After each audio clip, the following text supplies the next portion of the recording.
Ya, adik mai. Adik mai sana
Baik, Bismillahirrahmanirrahim. Alhamdulillahirabbil alamin. Wassalatu wassalamu ala asyrafil anbiya'i wal mursalin wa ala alihi wa ashabihi ajma'in. Allahumma 'allimna ma jahilna wanfa'na bima 'allamtana waj'alna minal mukhlisin. Wa sallallahu ala sayyidina Muhammad wa ala alihi wa baraka wasallam. Alhamdulillahirabbil alamin. Amma ba'du. InsyaAllah kita sementara kita mula, sekejap lagi kita akan mula. Sementara itu kita tunggu jemaah surau An-Nur, khususnya malam ni kelas kitab Misbahul Munir, surau An-Nur, P11K Putrajaya. Jadi kita meraihkan jemaah surau An-Nur. Kita tunggu sekejap, 2-3 orang lagi masuk. Kemudian kita akan mula, insya-Allah kita sambung kitab Misbah muka surat 9. Muka surat 9 tajuk dia pembahagian hukum syarak. Kita akan sambung malam ni, kita akan habiskan hukum syarak yang keempat makruh dan yang kelima harus. Kita akan habiskan 4 dan 5 pembahagian hukum syarak.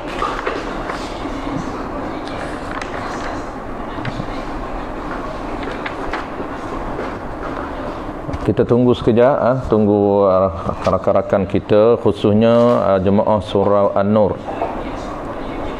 Dalam 2-13 orang kita boleh mula. Muka surat 9, sambungan hukum syarak yang keempat. Hukum syarak yang keempat iaitu makruh. Jadi kitab kita ini kalau tajuk besar dia, kita baru duduk tajuk bincang tajuk yang kedua iaitu hukum syarak. Yang ketiga hukum adat, yang keempat hukum akal. 4 tajuk asas sebelum kita masuk tajuk yang kelima, huraian intipati ataupun tajuk utama kitab kita ini. Tajuk yang kelima baru kita masuk huraian tajuk utama kitab Misbah ataupun dipanggil kitab Tauhid, membincangkan tentang ciri-ciri ketuhanan. Yang kelima. Jadi kita baru duduk tajuk besar dia iaitu tajuk yang kedua. Tajuk yang kedua ni membincangkan hukum syarak. Tajuk yang pertama yang kita dah bahas dah lepas iaitu makna agama, yang kita dah bincang tentang huraian berkaitan dengan pengenalan makna agama. Itu tajuk yang kedua. Tajuk pertama, tajuk besar yang kedua, tajuk besar yang kedua ni kita duk sambung tajuk besar yang kedua iaitu pembahagian hukum syarak. Pembahagian hukum syarak. InsyaAllah lepas PKP mungkin lepas raya ni kita akan sambung hukum adat dan hukum akal. Itu antara hukum-hukum yang asas. Ini tajuk asas sebelum kita masuk perbincangan di dalam kitab Tauhid, iaitu perbincangan berkaitan dengan ciri-ciri ketuhanan ataupun sifat-sifat ketuhanan. Inilah asas yang kita kena tahu untuk memahami ciri ataupun sifat ketuhanan yang ada pada Tuhan. Beberapa ilmu asas yang kita kena faham, antaranya ialah sifir hukum akal. Kita belum masuk lagi sifir hukum akal. Jadi nak ulama kitab ni dia agak litis sedikit berbanding kitab lain. Kalau kitab lain dia tak jelaskan tentang hukum adab dan hukum syarak. Dalam kitab Misbah ni dia agak detail, dia menjelaskan kepada kita tentang hukum pembahagian 3 hukum, iaitu hukum syarak, hukum adat dan hukum akal. Dan tambahan tu ada satu tambahan di bawah itu faidatun yang kita akan bahas akan datang, iaitu hukum aridi. Itu hukum aridi yang kita kena tahu secara asas, secara basicnya. 4 pembagian hukum asas yang kita kena tahu, iaitu hukum syarak yang pertamanya, yang keduanya hukum adat, yang ketiganya hukum akal, dan yang keempat tambahan ialah hukum aridi. Kita akan bahas iaitu di dalam muka surat 9 juga. Baik, kita boleh mula. Saya rasa dah mungkin kita dah ada kawan-kawan dari, khususnya dari jemaah surah An-Nur dan rakan-rakan kita, teman-teman kita yang lain dah ada. Ustaz Roy dah ada dari P sebelah. Wan Ceras pun dah ada. Ustaz Syahmi dari Gombak pun dah ada. Itu yang jauh-jauh, yang P sebelah tu saya rasa pun dah ada lah, P sebelah surah An-Nur. Abang Muhammad Jamali kita pun dah ada. Okey. Doktor pun dah ada. Kita ada doktor malam ni, Dr. Abdul Rahman. Baik, kita akan sambung. Ini pembagian asas dan hukum syarak. Kita akan sambung, iaitu tajuk besar dia, saya ulang sekali lagi, tajuk besar dia pembahagian hukum syarak. Ini hukum asas di dalam agama kita. Saya sebut sekali lagi, hukum asas dan agama kita ada 3. Disebut dalam kita ini ada 4. Pertama ialah hukum syarak ataupun kita panggil hukum taklifi. Yang kedua hukum adat. Yang ketiga hukum akal. Dan tambahan dia yang keempatnya adalah hukum aridi. Itu tambahan supaya kita boleh membezakan di antara 3 hukum asas di dalam agama kita. Baik, kita habiskan malam ni, insya-Allah kita habiskan malam ni hukum syarak yang ketiga. Hukum syarak yang keempat. Malam ni sambung hukum syarak yang keempat. Hukum syarak ini ataupun hukum taklif ini hukum yang digubal. Makna hukum syarak ni hukum yang digubal oleh Allah Subhanahu wa taala. Hukum yang digubal oleh Allah Subhanahu wa taala dan diturunkan melalui perantaraan nabi. Nabi itu kan bawa, sebab tu nama nabi. Nabi orang yang menyampaikan berita, orang yang menyampaikan perintah Allah Subhanahu wa taala, tu makna nabi. Ataupun rasul. Rasul tu panggil wakil, utusan Allah Ta'ala. Kalau kita hari ni dipanggil duta, itu dipanggil rasul. Rasul ini duta ataupun utusan Allah Subhanahu wa Ta'ala untuk membawa arahan kepada manusia. Jadi 5 hukum ini, 5 arahan ini, 5 perintah asas ini dibawa oleh Rasul, dibawa oleh Nabi kita yang bernama Muhammad sallallahu alaihi wa ala alihi wa sahbihi tabaraka wasallam. Baik, kita sambung hukum yang keempat dan hukum kelima. Malam ini kita akan habiskan 5 hukum syarak. Sebelum kita baca hukum yang keempat, saya ulang sekali lagi dia punya prinsip asas hukum syarak. Kalau kita faham prinsip asal hukum syarak ini, insya-Allah kita lebih mudah untuk kita memahami hukum syarak dan lebih mudah untuk kita praktik ataupun untuk kita implement setiap hukum syarak yang dipaksa ke atas kita. Ini paksaan Allah Subhanahu wa taala ke atas kita. Prinsip asal hukum syarak ini dia terbahagi kepada 2. Dua ini dia panggil prinsip asas hukum syarak. Apabila kita panggil hukum syarak, dia merujuk kepada khitabullah ta'ala, al-muta'alliqu bi af'alil mukallafin. Khitabullah ta'ala, perintah. Apabila sebut hukum syarak, dia merujuk kepada perintah Allah Subhanahu wa taala. Itu bahasa mudah, bahasa ringkas dia. Merujuk kepada perintah Allah Subhanahu wa taala. Dan perintah Allah taala inilah terbahagi kepada dua prinsip asas yang kita akan settlekan kedua-dua malam ni. Kedua prinsip asas itu mengandungi 4 hukum, dan tambahannya jadi 5 syarak. Prinsip yang pertama apa? Prinsip yang pertama dia panggil perintah Allah taala dalam bentuk suruhan. Ini kita kena kenal perintah Allah Ta'ala. Kita kena kenal arahan datang daripada Allah Ta'ala. Arahan Allah Ta'ala, perintah Allah Ta'ala yang pertamanya bentuk dia, nama dia ialah bentuk dalam bentuk suruhan. Bentuk suruhan ini, Allah Ta'ala perintah kita bentuk suruhan ini terbahagi kepada 2 yang kita dah bahas sebelum daripada ini. Pertamanya nama dia wajib. Yang kedua, nama dia sunat. Jadi bentuk yang pertama, suruhan Allah Ta'ala, sama ada suruhan itu bernama wajib, hukum wajib, ataupun suruhan Allah Ta'ala bernama sunat. Kedua-dua ini perintah Allah Ta'ala. Kita faham apa makna wajib, kita faham apa makna sunat, dan kita juga faham apa contoh wajib, dan kita juga faham apa contoh sunat yang kita dah bahas dalam kuliah yang sebelum daripada ini. Kita bukan semata-mata faham wajib, tapi kita kena faham juga apa dia perintah yang diwajibkan oleh Allah Ta'ala. Yang kedua, kita jangan faham sunat semata-mata, kita kena faham juga apa dia perintah senarai, perintah yang disunatkan ke atas kita. Itu bentuk yang pertama. Prinsip hukum syarak yang pertama iaitu prinsip suruhan. Yang keduanya, prinsip yang kedua apa dia? Prinsip yang kedua, prinsip larangan. Perintah Allah Ta'ala tapi dalam bentuk larangan.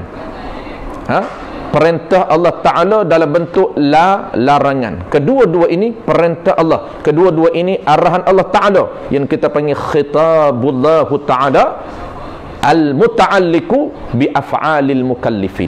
Itu asas hukum syarak. Larangan Allah Ta'ala ini sama ada dalam 2 bentuk. Sama ada dalam bentuk yang pertamanya nama dia haramun, yang keduanya dalam bentuk yang kedua nama dia makruh, yang kita akan sambung malam ni makruh, iaitu sambungan hukum syarak yang keempat berada dalam prinsip kedua, iaitu prinsip larangan ataupun tegahan. Larangan dan tegahan ini ada 2. Larangan, tegahan. Yang pertama nama dia haram. Haram ini tegahan dalam bentuk mu'tamad. Ma nuhiya nahyan jaziman. Mu'tamad, tidak ada peluang untuk kita buat. Kalaulah Allah Ta'ala kata benda tu haram, maka mesti kita tinggal. Itu dia panggil mu'tamad jazim. Dalam bentuk yang putus, dalam bentuk yang mu'tamad, tidak ada ruang, peluang untuk kita buat. Itu dia panggil larangan yang mu'tamad, nama dia haram. Apabila kita buat, maka dijanjikan dosa oleh Allah Ta'ala. Ada penalty, ada kesalahan itu akan diganjarkan oleh Allah Ta'ala dosa. Itu dah kita dah bahas dalam kuliah yang terakhir apa makna haram. Yang kedua kita sambung malam ni, prinsip bentuk yang kedua ini nama dia makruh. Ini larangan juga, tegahan juga, tetapi dalam bentuk yang tidak mu'tamad. Dalam bentuk yang tidak mu'tamad. Maka kita dah faham apa makna haram, kita dah faham contoh haram. Kita dah faham malam ni, insya-Allah kita nak sambung malam ni apa dia makruh dan apa dia contoh makruh. Dalam kuliah sebelum daripada ni kita bagi apa makna haram dan contoh haram. Kenapa kita kena tahu makna dan contoh? Kerana kita nak beramal, kita nak praktik. Setiap hukum syarak itu kita kena nak akur kepada perintah Allah Ta'ala. Perintah yang termasuk dalam perintah larangan, termasuk dalam perintah tegahan, dan tegahan itu dalam bentuk haram, maka kita akur kepada perintah Allah Ta'ala. Apabila Allah Ta'ala kata jangan itu, jangan yang dalam bentuk haram, maka kita tak buat, kita tinggalkan. Sebab tu kita kena tahu makna dia dan kena tahu senarai perkara yang diharamkan oleh Allah Subhanahu wa Ta'ala. Baik, sambung malam ni. Ia makruh. Jadi makruh tu kita dah tahu, kita nak bagi makna dan contoh makruh. Jadi asas dia kena tahu. Asas dia prinsip makruh ini berada dalam prinsip hukum syarak yang kedua. Nama dia prinsip larangan ataupun tegahan. Sebab itulah dalam kaedah dalam dari sudut usul fiqh ulama mentakrifkan haram ini ataupun makruh ini haram manuhiya nahyan jaziman. Kalau makruh apa dia? Makruh manuhiya nahyan ghaira jaziman, tegahan. Perkara yang ditegah akan sebagai tegahan yang tidak mu'tamad, itu makruh. Baik, kita tengok apa makna makruh. Qala al-musannif rahimahullahu subhanahu wa ta'ala. Kata pengarang kitab kita muka surat 9 perenggan yang kedua dari atas. Dan erti makruh itu, ni erti makruh ni ulama ni nak terjemah ataupun nak bagi makna makruh menurut fiqh. Dan erti makruh itu, makna makruh itu ialah barang yang perbuatan yang perbuatan yang dituntut tinggal sebagai tuntutan yang tidak diputuskan. Tu dia panggil makruh. Perkara yang ditutup tinggal. Ni silap, bukan ini bukan dari sudut fiqh, ini dari sudut usul fiqh. Barang yang dituntut, perkara yang ditutup, perbuatan yang dituntut. Tutup apa? Tuntut tinggal. Tu dia panggil tegah tu. Dia panggil larangan. Ma nuhya nahyan ghaira jaziman, perbuatan yang dituntut, yang dicegah akan sebagai tuntutan ataupun tegahan yang tidak diputuskan, yang tidak mu'tamad. Macam mana yang kata tidak mu'tamad? Sekira-kira. Ni taswir. Taswir bagi makna tegahan, larangan yang tidak mu'tamad. Apa makna tegahan, apa makna larangan yang tidak mu'tamad? Yang kata makruh. Makruh ni termasuk dalam prinsip hukum syarak.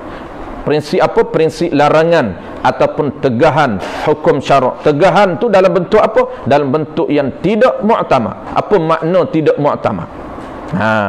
Sekira-kira, taswir. Sekira-kiranya dijanjikan tidak berdosa atas orang yang mengerjakan dia kan suatu perkara tadi. Sekira-kira dijanjikan tidak berdosa, dijanjikan dosa oleh Allah Ta'ala atas orang yang mengerjakan dia. Kalaulah siapa yang buat, yang kata tak mu'tamad ni, tak putus ni, yang ghaira jaziman ini, macam mana? Iaitu tidak dijanjikan dosa, tidak direkodkan dosa oleh Allah Ta'ala bagi sesiapa yang melakukan perbuatan makruh. Siapa buat makruh tak dosa. Itu yang kata tak mu'tamad. Ada ruang dan peluang untuk dia buat, tak dosa kalau dia buat, dan diberi pahala. Dan diberi pahala atas orang yang meninggal akan dia dengan ikhlas. Dan diberi pahala, dan dijanji diberi pahala. Dijanji diberi pahala oleh Allah Subhanahu wa Ta'ala atas orang yang meninggal akan dia, akan perkara makruh tadi. Tinggal tu qaid dengan ikhlas, ada qaid. Yang kata dijanji pahala tu qaid dia. Mana qaid dia? Dengan ikhlas. Kalau tak ada qaid, maka tidak ada apa nama ni pahala. Kerana pahala ini diqaidkan dengan niat ikhlas, semata-mata kerana perintah Allah Subhanahu wa Ta'ala. Tu. Sebab itulah kita dah sebut di awal dulu, dalam prinsip yang kedua ini, prinsip hukum syarak yang kedua ini, prinsip tegahan, prinsip larangan. Sama ada larangan itu haram ataupun larangan itu makruh, kedua-dua larangan ini kita tinggal semata-mata dengan qaid, dengan niat kerana Allah Ta'ala, barulah dapat pahala. Pahala apa dia? Dia panggil pahala meninggalkan larangan. Pahala meninggalkan larangan Allah Ta'ala kerana kita ikut perintah. Mana perintah? Kerana larangan dan tegahan ini termasuk dalam khitab, termasuk dalam arahan Allah, termasuk dalam perintah Allah. Perintah Allah suruh tinggal, perintah Allah larangan tinggal. Sama ada tinggal itu, larangan itu dalam bentuk haram ataupun larangan itu makruh, kedua-duanya termasuk larangan. Maka kalau kita tinggal dengan niat qaid semata-mata kerana Allah Ta'ala, maka dijanji diberi pahala oleh Allah Ta'ala. Dijanji diberi pahala. Nah, kerana kenapa ada pahala kalau qaid? Dia panggil al-illatul ba'ithah. Kenapa ada pahala? Apabila kita qaid niat semata-mata kerana Allah, kita tak melakukan suatu perkara makruh ini, kita tak buat perkara makruh, niat semata-mata kerana Allah Ta'ala. Kerana apa? Kerana perintah Allah. Allah perintah apa? Allah perintah dalam bentuk larangan, jangan buat.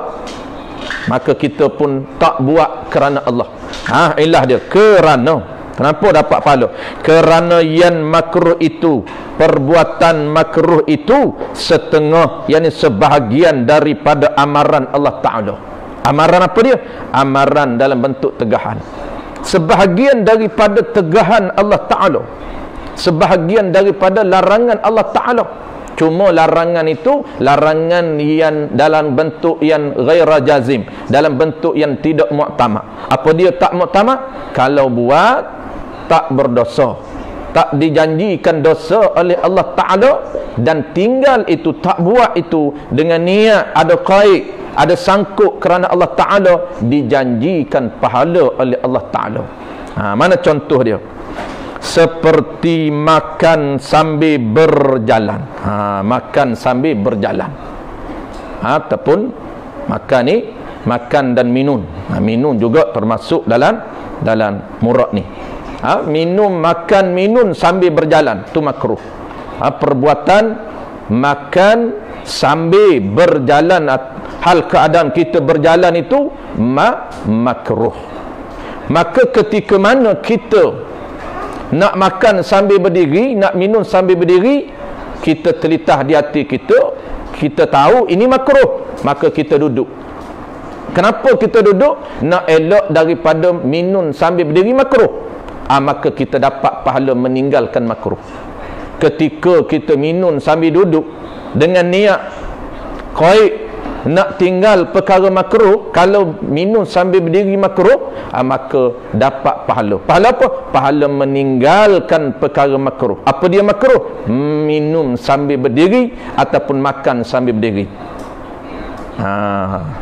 Kalau sambil berlari tak payah tanya lah. Saya tanya pula, kalau berdiri makruh, kalau berlari tak apa. Berdiri pun makruh, berlari jangan tanya lah. Baik, tu meninggalkan perkara makruh, niat kerana Allah Ta'ala, dapat pahala. Kita dah sebut dalam kuliah sebelum daripada ni, di surah An-Nur dulu, bulan lepas. Ini salah satu cara untuk kita jana pahala. Itu penting untuk kita tahu makna dan juga contoh setiap hukum syarak. Kenapa? Kerana salah satu cara untuk kita jana pahala, salah satu cara untuk kita meraih keredaan Allah Ta'ala, salah satu cara bagi orang awam untuk mendapat pahala. Pahala ni kita dah sebut di awal dulu, cara untuk menjana pahala melalui dua cara. Kita tahu hukum syarak ni kita boleh jana pahala melalui dua cara. Cara pertama, apa dia? Kita melaksanakan segala perintah yang wajib dan sunat. Sebab tu kena tahu apa dia wajib, apa sunat, dan apa dia perkara wajib, apa perkara sunat, baru kita boleh buat. Jangan kita tahu wajib saja, tak tahu perkara wajib apa dia. Berapa ramai masyarakat kita hari ni tahu perkara wajib, tahu wajib tu apa dia, buat dapat pahala, tinggal berdosa, tetapi dia tak tahu senarai perkara wajib. Berapa ramai orang kita hari ni dia tak tahu ilmu yang wajib didahulukan belajar. Wajib ini Mereka tinggal dalam keadaan jahil. Mereka tak tahu pun mempelajari ilmu akidah itu, ilmu tauhid itu wajib aini ke atas setiap orang mukallaf. Mereka tak tahu senarai yang wajib, senarai ilmu yang wajib aini, senarai ilmu yang wajib kifai. Itu kena tahu senarai wajib dan senarai sunat. Dan perkara-perkara contoh yang lain. Apabila kita tak tahu, maka kita tidak boleh mendapat menjana pahala. Kerana nak jana pahala ini, pertamanya dengan cara melaksanakan perkara wajib dan melaksanakan perkara sunat. Kalau kita buat wajib itu pula wajib aini, itulah ranking pahala yang paling tinggi, ranking pahala yang paling besar. Jangan kita tinggalkan. Ini antara amalan ulama kita dulu. Perhatilah para ulama kita dulu, antara cara hidup mereka, gaya hidup mereka, sampai mati mereka tidak akan meninggalkan berada dalam majlis ilmu dan mereka menyampaikan ilmu. Kadang-kadang ulama kita dulu ni tawaduknya dia, para tuan guru kita, para ulama kita, tawaduk dia nak berada dalam majlis ilmu. Walaupun dia dah alim, dia dah belajar berkali-kali khatam kitab, dia dah berkali-kali khatam kitab, tetapi dia masih lagi berada dalam majlis ilmu dan masih lagi dia mengajar sampai mati. Kadang-kadang orang tanya tok guru, kenapa tok guru mengajar letih pun? Dia kata, selain daripada aku nak pahala menyebarkan ilmu fardu ain, aku juga nak berada dalam majlis ilmu. Dia tahu besarnya fadilat berada dalam majlis ilmu, besarnya kelebihan berada dalam majlis ilmu. Bukan semata-mata dia nak kelebihan menyampaikan ilmu, tetapi dia nak pahala, nak kelebihan berada dalam majlis ilmu sampai mati. Kalau perhati gaya hidup tuan-tuan guru kita dulu, kenapa? Kerana dia tahu dia tidak akan lepaskan peluang untuk menjana pahala yang besar. Yang kedua, cara menjana pahala yang kedua apa dia? Iaitu kita meninggalkan perkara yang dilarang oleh Allah Ta'ala dengan niat. Dengan niat semata-mata kerana Allah. Hak tadi kih buat dapat pahala, hak ni kih tinggal. Kita tak buat semata-mata kerana Allah Subhanahu Wa Ta'ala, itu dapat pahala. Contoh, kita tak minum sambil berdiri. Ini contoh pertama dia. Kerana kita tak minum sambil berdiri itu, kita terlintas di hati kita, ketika kita nak minum sambil berdiri, nak makan sambil berdiri, maka kita pun duduk. Cepat-cepat duduk, terlintas hati kita nak elok daripada makruh, maka dapat pahala. Dan yang kedua, contoh yang kedua, dan kencing sambil berdiri. Mana makruh? Contoh makruh yang kedua. Contoh makruh yang pertamanya, makan sambil berdiri. Nabi menyatakan, la tashrabanna ahadukum qa'iman. La tashrabanna ahadukum qa'iman. Janganlah kamu minum ataupun makan hal keadaan kamu dalam keadaan berdiri. Adik dia, adik. Adik duduk sini, duduk sini. Adik duduk, letak bang. Adik duduk. Adik main ni. Baik, ya contoh yang kedua. Adik nak Babu nak letak gini sebab tak nampak. Nanti Babu letak sini. Dia pekalut ni ambil. Adik ambil ni. Adik ambil ni, dia nak sugi. Ambil sugi. Jangan ambil telefon. Babu nak ngajar, nak tengok. Yang kedua, contoh kedua, dan kencing sambil berdiri. Ni kencing sambil berdiri. Ni biasa ni. Hak minum pun kita benda makruh ni, orang Melayu kita ni jadi biasa dah. Jadi kebiasaan dah. Minum sambil berdiri, makan sambil berdiri, dah jadi biasa dah makruh tu. Ni kencing pun dah jadi biasa dah, kencing sambil berdiri. Ni kencing sambil berdiri ni pun dah jadi kebiasaan, jadi makruh. Jadi kencing sambil berdiri ni makruh. Dan kencing sambil berdiri. Ni kencing ni maksudnya makruh tu bukan kencing tu. Adapun kencing tu harus. Perbuatan kencing tu harus. Yang kata makruh tu apa? Makruh tu perbuatan kita. Perbuatan apa? Perbuatan berdiri. Kencing sambil berdiri, kita hal keadaan kita berdiri itu kencing. Perbuatan berdiri itu makruh. Jadi sebab itulah ada orang kencing sambil berdiri, dia menggunakan dalil Nabi. Dia kata tak apa kencing sambil berdiri, dia kata Nabi pun memang kencing sambil berdiri. Nasib baik dia tak buh, dia kata sunnah Nabi. Ha tu pun nak benar. Nasib baik dia tak kata sunnah Nabi kecil sambil berdiri ni. Aku tanya kenapa sunnah Nabi? Kan Nabi kecil sambil berdiri. Nasib baik dia tak guna sunnah Nabi. Jadi kecil sambil berdiri ni makruh. Macam mana ulama kata makruh? Asal hadis Nabi itu Nabi menggunakan la. Nabi kata jangan kamu kecil sambil berdiri. Maka ulama nak faham, nak tarjih yang kata la itu la haram ke la makruh.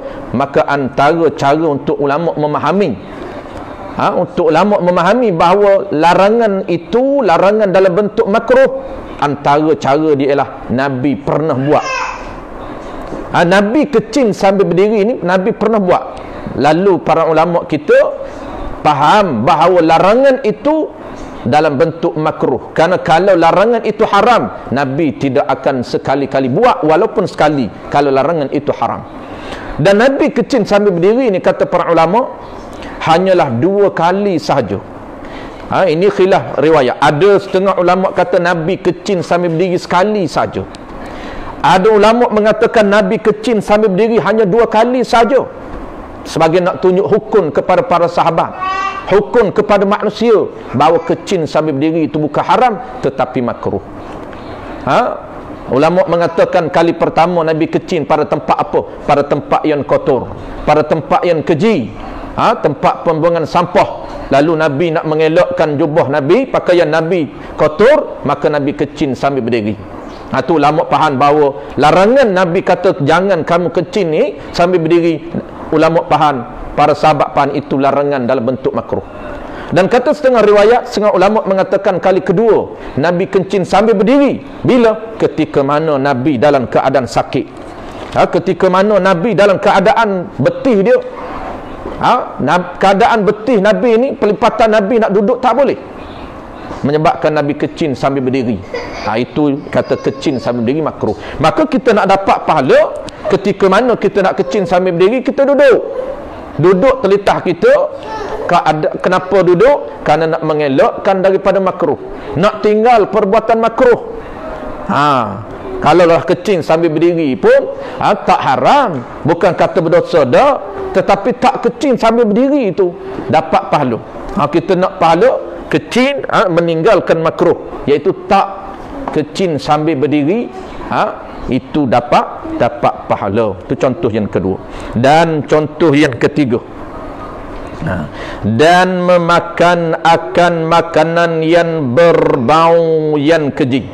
Ini contoh ketiga. Ini contoh makanan pula. Contoh pertama berdiri makan minum, contoh kedua berdiri kencing, contoh ketiga makan. Ada makanan yang makruh kita makan, dan memakan akan makanan. Sifat bagi makanan yang berbau yang keji. Bau yang keji pada syarak. Mana contoh bau yang keji, bau huduh ni, bau busuk ni? Contoh mana dia yang kata makruh? Seperti memakan bawang putih. Memakan bawang putih. Ketika dia mana? Ketika dia bau tu, ketika berbau. Makan dalam keadaan mentah, tapi apabila hilang bau dia, kita masak, hilang bau, ketika tu tak makruh. Yang kata makruh ni, kita makan bawang putih ni dalam keadaan mentah, dia kuat berbau. Bau yang kuat itu bau yang keji dan sebagainya.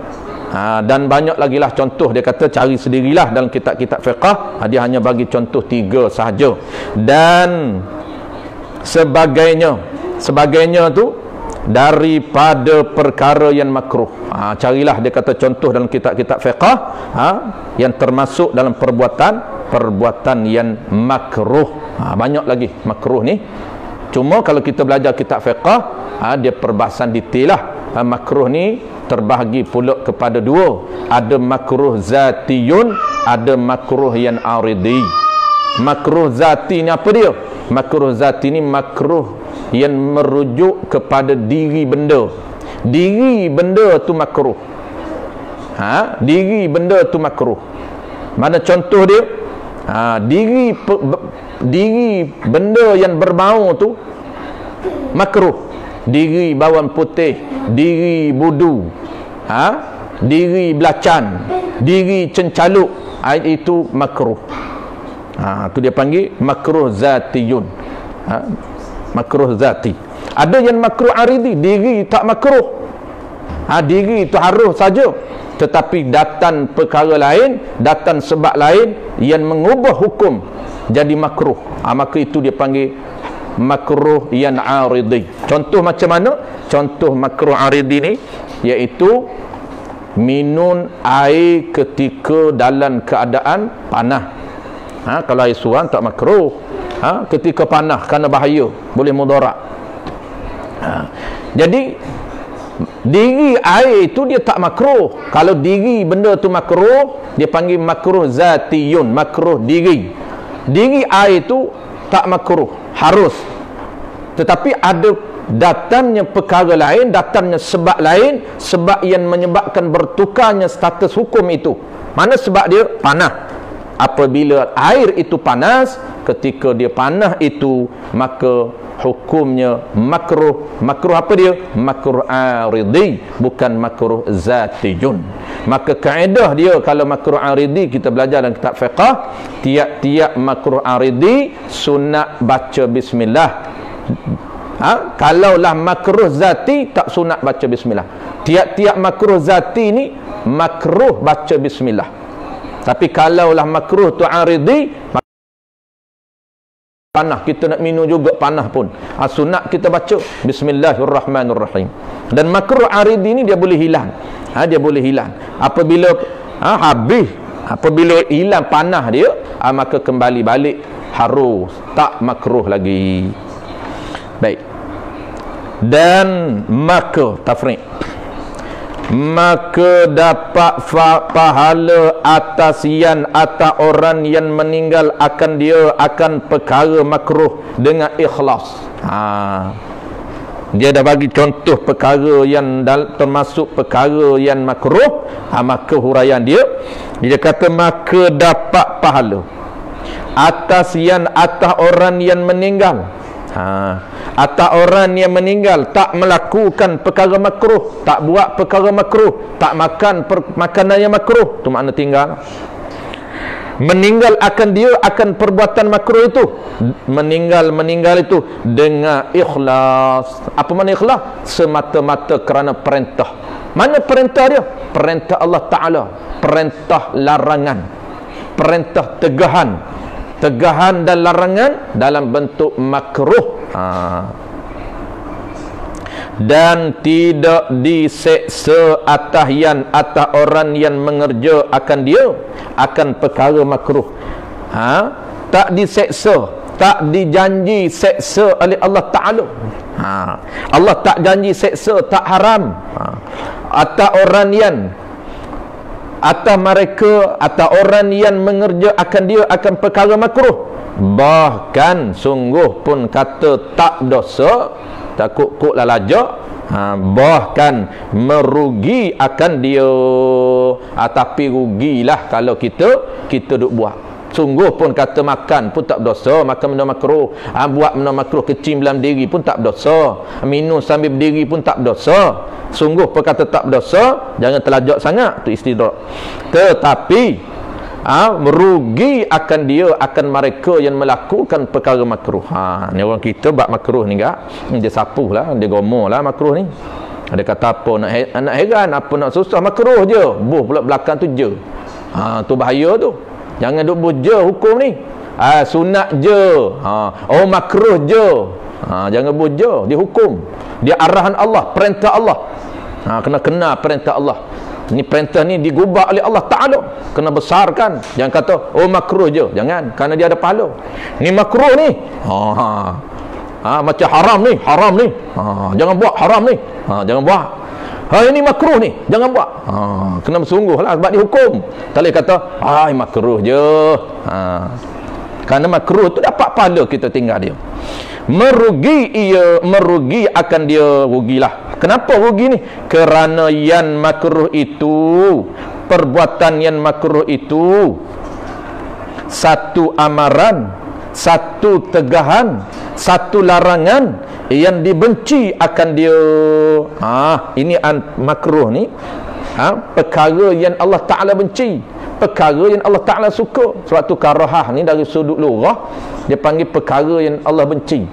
Allah tak suka, cuma tak suka ni kalau buat pun tak dosa, tu je.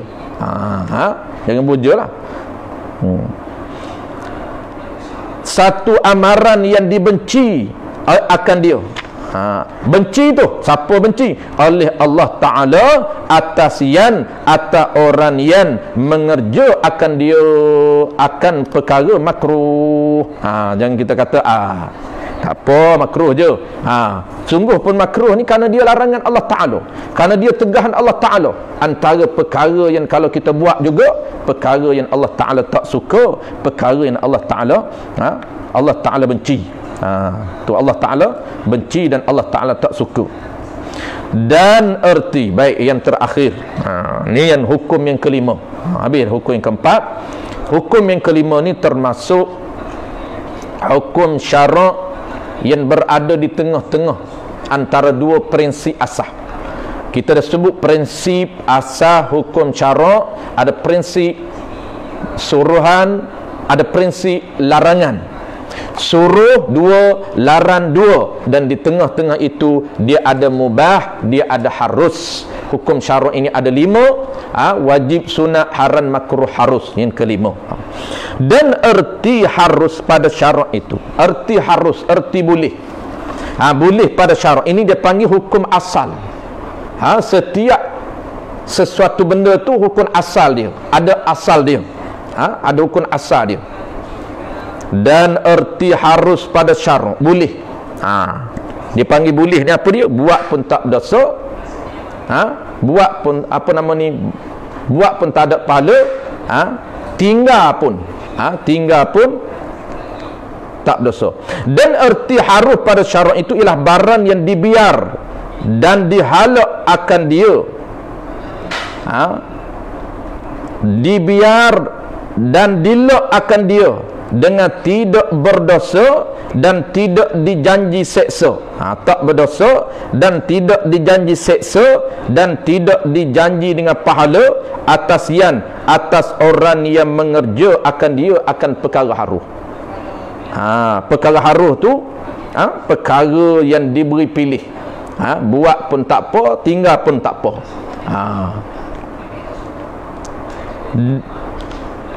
Perkara haruh tu ialah barang perbuatan yang dibiar, yang diberi pilihan dan dihalak, dilak, dibiar. Dan tu atas tafsir kata dibiar dan dilak,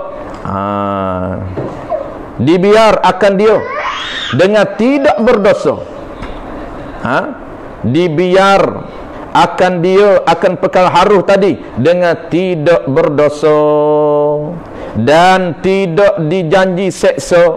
Tu atas. Yang kata tak berdosa tu tidak dijanji seksa. Tak haram kalau buat, dan tidak dijanji dengan pahala atas yang mengerja akan dia. Kalau buat pun tak dapat pahala. Kalau buat pun tak dapat pahala. Bahkan diberi pilih di antara buat dan tinggal itu. Diberi pilih di antara buat dan tinggal. Nak buat pun tak apa, tinggal pun tak apa. Tak ada pahala, tak ada dosa. Buat pun tak dosa. Tak ada dosa apa. Tak buat pun tak ada pahala apa, tak ada dosa apa. Seperti berjalan haruh. Ini dia panggil hukum asal tanpa arid, tanpa melihat dari sudut aridi, tanpa melihat dari sudut unsur lain, sebab lain yang ada kait dengan Allah Ta'ala. Itu dipanggil hukum asal dia. Baik. Seperti berjalan. Yang kedua, seperti tidur, asal dia. Yang ketiga, seperti makan. Ni haruh, semua haruh. Berjalan haruh. Asal dia haruh berjalan. Kita tanpa kita melihat kepada unsur lain, sebab lain. Tapi kalaulah asal itu kita qaidkan kepada sebab lain, dia bertukar status. Ini kita nak faham dari sudut asal, hukum asal, tanpa kita qaid kepada sebab lain, tanpa kita melihat kepada arik. Contoh berjalan. Berjalan ni asal dia haruh. Tetapi kalaulah qaid kepada sebab ibadat, akan jadi ada berjalan yang wajib. Mana contoh berjalan wajib? Berjalan ke tempat pengajian yang wajib. Berjalan ke, contoh mudah, berjalan ke tempat majlis ilmu yang wajib aini. Wajib aini kita mengenal Allah Ta'ala. Wajib syarak kita mengenal Allah Ta'ala. Maka nak kenal Allah Ta'ala itu melalui proses ataupun perantaraan. Ada perantaraan. Apa dia? Belajar. Maka belajar itu dipanggil wajib. Wasilah. Perantaraan untuk kenal Allah Ta'ala, kena belajar, kena cari ilmu. Maka mencari ilmu itu dia panggil wajib wasilah. Menjadi perantaraan, wajib wasail, perantaraan untuk kenal Allah Subhanahu wa Ta'ala. Dan nak belajar ini kena keluar, kena berjalan. Maka wajib berjalan itu sehingga sampai ke tempat majlis ilmu. Maka berjalan itu wajib. Kerana wasilah, kalau tak berjalan maka tak sampai ke majlis ilmu. Apabila tak sampai ke majlis ilmu, ke tempat ilmu, akhirnya kita tak akan kenal Allah Ta'ala. Yang asal hukum asal ialah kenal Allah Ta'ala tu wajib syar'i. Maka perantaraan dan proses untuk kenal Allah Ta'ala tu banyak. Berjalan salah satu perantaraan untuk kenal Allah Ta'ala. Berjalan ke tempat majlis ilmu yang wajib, majlis ilmu yang boleh kenal Allah. Nama dia ialah ilmu tauhid. Ilmu yang nak boleh kenal Allah Ta'ala, kena berjalan ke tempat tu. Maka hari ni kita tak berjalan dah dalam PKP ni. Pakai duduk depan handset je. Pakai buka handset masing-masing, pakai tengok semua. Tak payah berjalan, kena duduk rumah. Berjalan jugalah nak masuk bilik ke apanya. Itu berjalan hukum asal, tanpa kita qaid kepada hukum-hukum lain. Ada berjalan ke tempat sunat, ada berjalan ke tempat haram, ada berjalan ke tempat makruh. Itu maksudnya kita nak tengok harus ni hukum asal, tanpa kita qaid kepada sebab aridi, sebab-sebab yang baru, unsur-unsur lain. Yang keduanya, contoh yang kedua, tidur. Tidur pun sama, asal dia harus saja. Tak tidur pun tak apa, tidur pun tak apa. Bukan tidur ada pahala. Tetapi kalau ada qaid, tidur yang sunat, maka dapat pahala sunat kita tidur. Seperti qailullah tu sunat kita tidur. Dan makan, asal makan ni harus, tak makan pun tak apa. Makan bukan ada pahala. Tetapi kalau ada unsur lain, makan tu ada sunat kita makan. Banyak perkara-perkara sunat kita makan. Wajib kita makan, itu sebab lain, nazar. Sunat kita makan, banyak sunat kita makan, kadang-kadang kita tak perasan. Contoh, ni banyak yang kita jangan buat lah, kita kena tinggalkan. Kena tinggal dengan makna kita buat. Apa dia? Apabila kita pergi rumah orang, pergi sebagai jadi tetamu, ini contoh spesifik lah, dia umumnya heboh. Kalau umum, tiap-tiap orang heboh kepada kita, tiap-tiap pemberian orang kepada kita, sama ada pemberian tu hadiah, sama ada pemberian tu heboh, sama ada pemberian tu sedekah, maka sunat kita ambil. Makruh kita tolak, tu umum. Contoh dia lebih spesifik macam mana? Kita pergi rumah orang, tetamu bawa keluar makanan, dia nak ibahah pada kita, maka sunat kita makan, sunat kita minum walaupun sikit, walaupun kita kenyang. Asal dianya makan itu harus, tetapi apabila berada dalam situasi tertentu, dia jadi sunat. Dia jadi sunat. Sunat kita terima heboh ataupun hadiah ataupun sedekah, sunat kita terima. Diri terima tu dulu kita nak bahas sunat, bukan guna pula. Guna tu sunat yang lain, kita tak nak bahas guna tu. Guna tu sunat yang lain. Terima dulu. Kalau makanan tu kita pergi rumah orang, akad makanan, makan dulu, jamah dulu. Walaupun kita kenyang, walaupun kita tak berapa minat, lainlah mudarat. Makanan yang ada mudarat pada kita, tak boleh lah. Tu tak apa, kita tolak pun. Ini makanan tu tak mudarat pada kita. Cuma kita tak minat saja, ataupun kita kenyang saja, ataupun kita nak cepat. Sebab tu dulu, Tok Guru saya dulu, Tok Guru Jicik dan Tok Guru Joma, dia sangat marah apabila nak murid dia tak minum. Kerana dia nak buat ibadat. Lepas kelah dia buat keluar air. Kalau Tok Guru Jicik air teh, kalau Tok Guru Joma air kopi. Jadi Tuan Guru Joma ni kopi. Saya pun terpikat kopi ni dengan Tuan Guru Joma lah. Dulu saya tak minum kopi sangat. Dia buat keluar kopi. Antara ungkapan yang saya ingat sampai hari ni, dia kata nak cepat macam mana pun minum dulu. Balik lah, jangan duduk. Dia kata nak cepat macam mana pun minum dulu, baru balik. Lepas minum aku pun tak nak tahan, dia tu balik lah, nak balik lah. Nak ceritanya dia nak buat ibadat, kita tolak. Jangan, makruh kita menolak pemberian orang. Sunat. Asal dia makan haruh, asal dia minum haruh. Tapi apabila situasi itu datang suatu unsur lain, dia bertukar status daripada haruh kepada sunat. Bahkan makruh kita menolak. Tu makruh. Jadi dapat dua pahala di situ. Kenapa kita makan apabila orang akad kita sebagai tetamu pergi rumah orang, kita minum? Kenapa? Pertamanya kita nak elak daripada makruh. Sunat kita makan tu. Dan dalam masa sama niat, kenapa kita makan ni? Sunat kita makan. Kenapa kita makan? Nak elak daripada makruh. Makruh kita menolak pemberian orang. Makruh kita tak makan, tak minum air yang dijamu oleh orang ketika mana kita jadi tetamu. Tu contoh sajalah tetamu tu. Dan contoh lagi. Dan makan. Habis contoh ketiga. Pertamanya contoh harus berjalan, yang kedua tidur, yang ketiga makan, yang keempat minum dan sebagainya. Ada banyak lagi lah contoh harus ni. Contoh harus ni banyak. Ni bagi 4 contoh saja. Dan sebagainya tu banyak lagi contoh lain daripada perkara-perkara yang haruh. Ini haruh pada asal lah.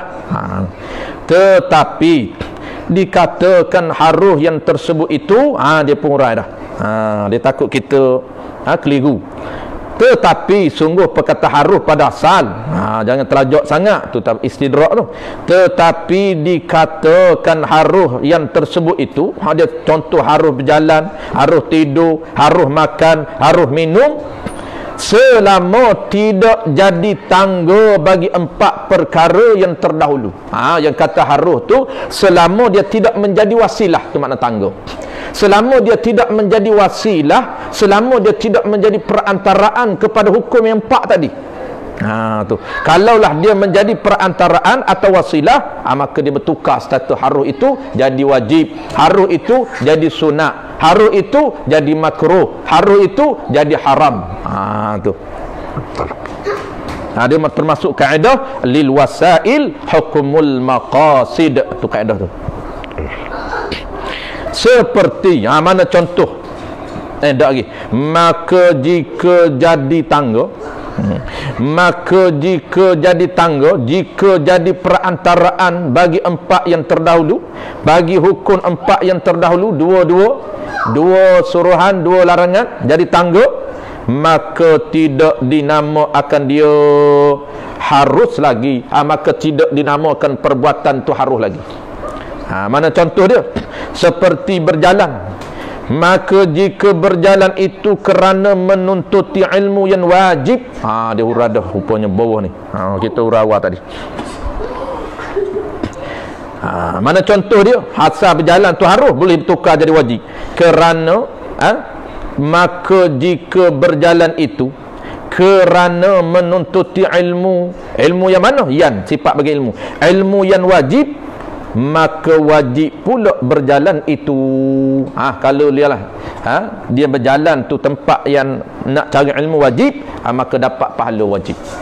Berjalan tu perbuatan berjalan dapat pahala wajib. Maka dia sampai majlis ilmu, dia mendengar yang wajib. Tu dia panggil perbuatan yang wajib. Kena nampak wajib hati kita, nampak perbuatan itu ada pahala, barulah kita excited barulah kita lobo, barulah kita tomok nak melakukan perkara wajib. Kalau tidak, kalau kita tak nampak perkara wajib tu, Allah Ta'ala ganjar pahala banyak segi, banyak sudut. Allah Ta'ala bagi pahala, jalannya ada pahala, mendengarnya ada pahala, melihatnya ada pahala, menulis bergeraknya ada pahala, dobitnya ada pahala. Tak nampak itu menyebabkan kita pandang dia tu pandang biasa saja. Tengok orang mengaji, baguslah dia mengaji, aku tak tahu bila lagi. Dia tak nampak, dia tak rasa lubah dalam hati dia, tak rasa excited dalam hati dia, tak rasa berkehendak nak sangat pahala, kerana dia tak nampak. Tu penting asas ini untuk kita ada dalam hati kita dan dada kita, ilmu asas ini, supaya action kita, tindakan kita itu tindakan yang menepati dengan syariat.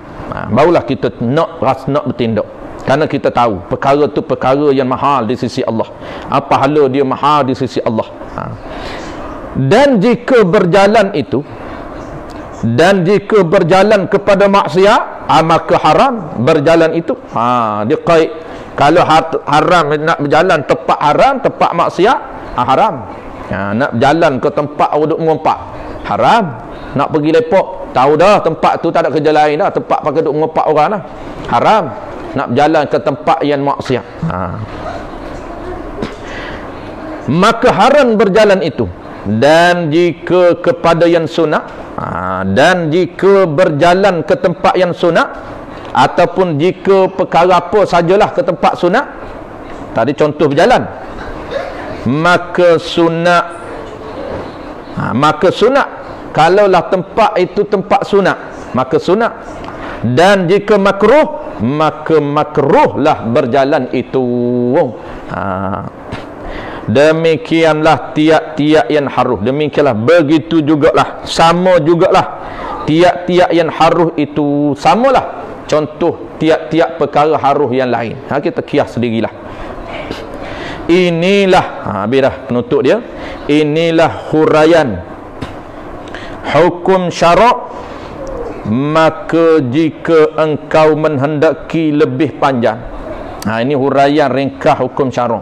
Makna wajib, senarai wajib, makna sunat, contoh sunat, makna haram, contoh haram, makna makruh, contoh makruh, makna harus, contoh harus. Inilah huraian hukum syarak. Maka jika engkau menghendaki lebih panjang, kalaulah kita nak huraian yang lebih panjang lagi, lebih detail lagi, lebih luas lagi syarah dia, hendaklah engkau belajar di kitab yang besar-besar. Kena carilah kitab lain, kerana kitab kita ni kitab ringkas, kitab cerita pasal usuluddin, pasal nak kenal Allah Ta'ala, bukan kitab fiqh.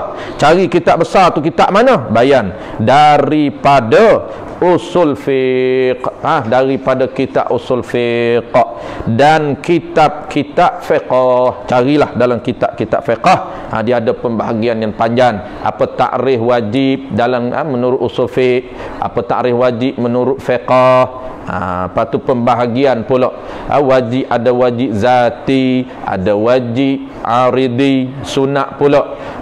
Ada sunat, pembahagian sunat zati, ada sunat aridi, ada sunat aini, ada sunat kifai.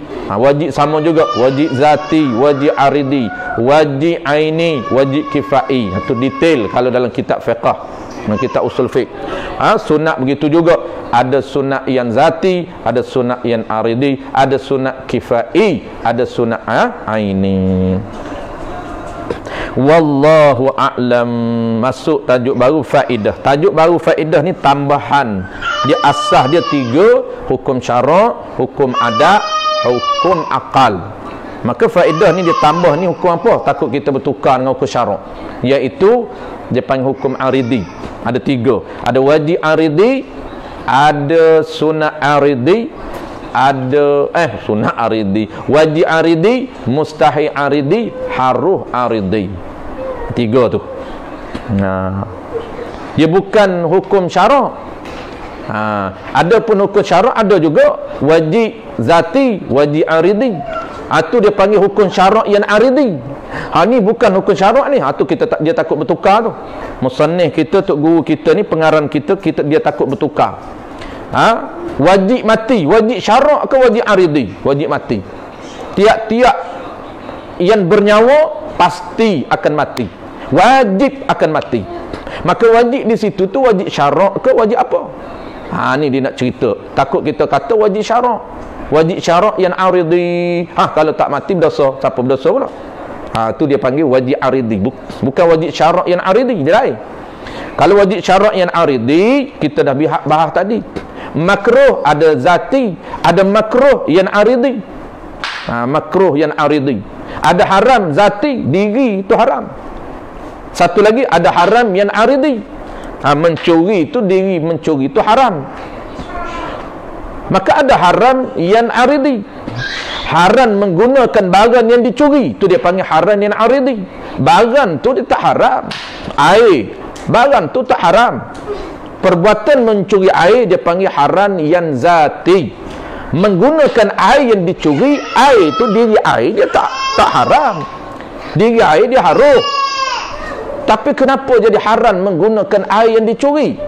Tu dia panggil haram yang arid. Ni dia panggil hukum syarak yang aridi. Itu kita dah bahas. InsyaAllah lepas PKP ni kita sambung di surah An-Nur version sebelah Putrajaya di kitab kita ini, dalam tajuk di bawah itu faidatun, faidatul ilmi. Ini suatu perkara yang berguna, kata musannif kita. Sangat banyaklah orang-orang yang jahil dengan perkara ini, sehingga yang tidak disangka dengan jahil pun jahil juga. InsyaAllah kita akan sambung akan datang. Terima kasih banyak kepada tuan-tuan perempuan yang bersama-sama kita malam ni. Walaupun malam ni kelas khusus untuk jemaah surau An-Nur version sebelah Putrajaya, tetapi ada juga kawan-kawan kita yang lain ikut sama. Mudah-mudahan kita diberi keberkatan. Majlis kita ada keberkatan, walaupun majlis kita ini tidak berada dalam majlis yang hakiki, kita berada dalam maya saja, online saja. Mudah-mudahan Allah beri keberkatan kepada kita, berkat umur kita, berkat ilmu kita. Allah Ta'ala beri kepahaman kepada kita, beri kekuatan untuk kita beramal dengan apa yang kita faham. Itu yang paling penting.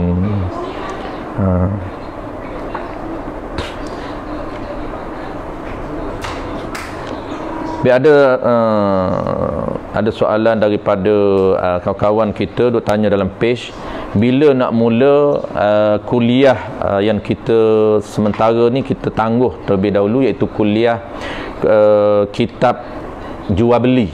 Jadi kita sebut sekali lagi, mana-mana yang kawan-kawan kita duk tanya dalam page itu, kita akan sambung kuliah online kita, kuliah jual beli tu kita akan sambung. Tak banyak dah, ada lebih kurang 4 kelas lagi nak khatam jual beli.